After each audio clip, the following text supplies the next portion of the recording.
How to save photos in Google Drive in Android.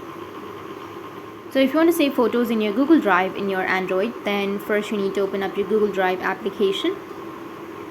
Once you're on your Google Drive, now you just need to simply go with the plus icon, which is on the bottom right, and tap on upload. Or you can also create a folder at first. I'll just simply go with the folder, tap on create. Once you've created the folder, you need to tap on that folder, and then you need to again go with the plus icon, which is on the bottom right, and tap on upload and select the images or videos that you would like to add. So for example, I'll just simply go with some photos. After selecting your photos, you need to go with select, which is on the top right, and that's it.